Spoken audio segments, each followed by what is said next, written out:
Hi guys, welcome to another video.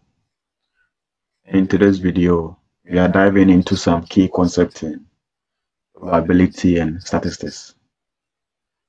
And our main focus will be on random variables.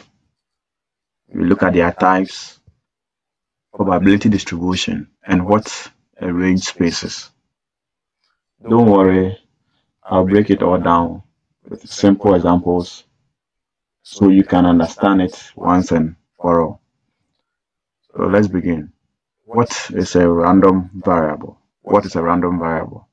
We are saying that a random variable is a variable that takes on numerical values based on the outcome of a random experiment. Also, we can say that a random variable is a numerical outcome of a random phenomenon or an experiment. That means that the exact value is unknown. That the exact value, that's the outcome of the experiment, is unknown until the experiment is actually performed. So it is being determined by what? Chance. So for example, when we toss a coin, you know that you are getting a head or tail. So we can assign a 1 for the what? Probability, or the outcome for the heads, and 0 for the outcomes for the tails. The result of the coin toss becomes what? A random variable, because we don't know whether the outcome will turn out to be a head or a tail. Why? This is because you don't know in advance whether it will be a head or a tail. So therefore it becomes random. We have two major types of random variable. That's the discrete random variable and the continuous random variable. So discrete. So for discrete random variable, it takes countable values. They are usually what? Whole numbers. An example is the number of children in a family can have 0, can have 1, 2, 3, and that order. And also the number of goals in a football match. Both teams can score 0 or 0.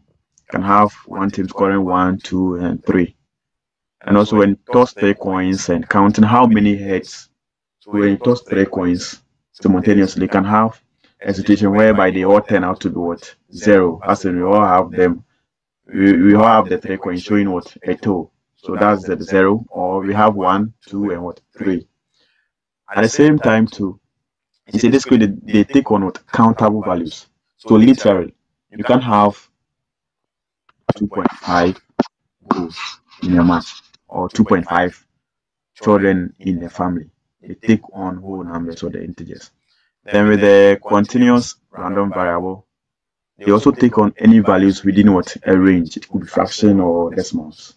Fraction or decimals. So an example is the height of a person at 60.2 centimeters.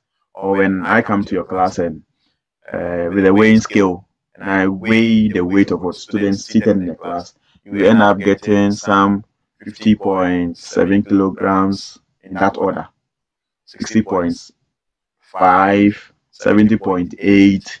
So they take on what? A range. Another example is the time it takes to finish a race. The first person can finish within 12.5 seconds, 12.58 seconds, and so on. Or even the time it takes you to finish a particular test.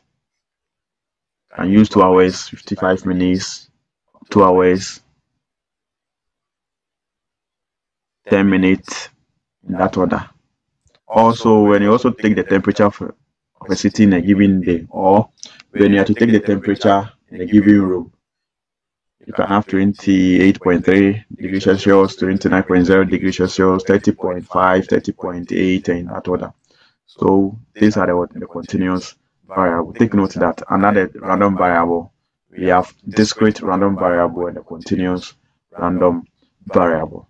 Now, what is a probability distribution? What is a probability distribution?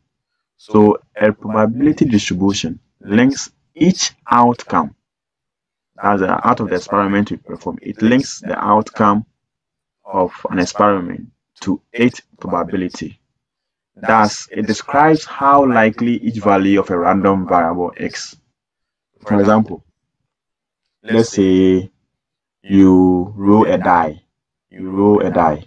And so you roll a die. So the random variable x represent the what? Outcome. Let the random variable x represent the outcome of rolling a die.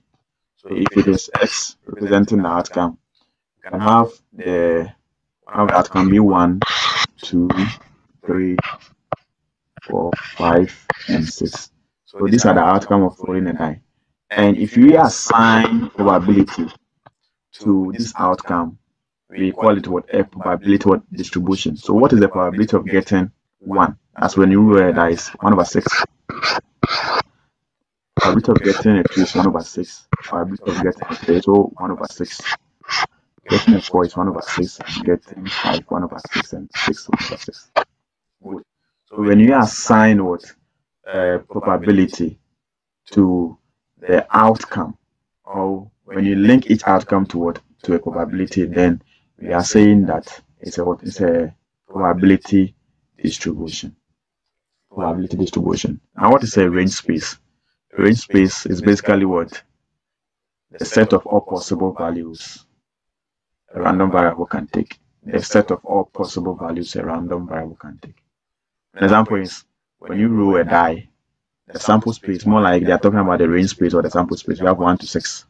Also, when you take a height of students in a school, you can have a range of between 114 centimeters and 200 centimeters. So let me summarize this, whatever we've done here. So we looked at a random variable, and we say that a random variable gives numerical values to uncertain outcomes. Uncertain outcomes. That's the outcomes are not known until an experiment is performed. Then we also look at the types. We have the discrete random variable and the continuous random variable. Then we look at what a probability distribution is. That it connects its possible values to its what likelihood. That's it. They are basically what assigning probabilities to the values of what of a random variable. Then we look at lastly we look at the range space, a set of all possible outcomes of a variable that's a random variable can take. And also note that we said we have random variable.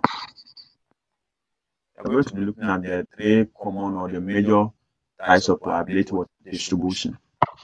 So random variable can be categorized into what?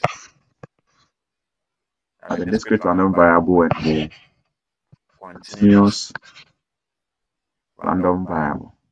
And we are going to look at 3 major common types of probability distribution, for which the first 2 are going to look at the binomial distribution and the Poisson distribution. So the binomial and the Poisson distribution are always discrete random variable, and the continuous variable we have the normal distribution, as it takes a range. But for the binomial and the Poisson, they take a fixed interval or a fixed number of trials. So let's look at, we are going to treat the binomial, each of them in our subsequent videos. Thanks for watching. Don't forget to subscribe for more videos.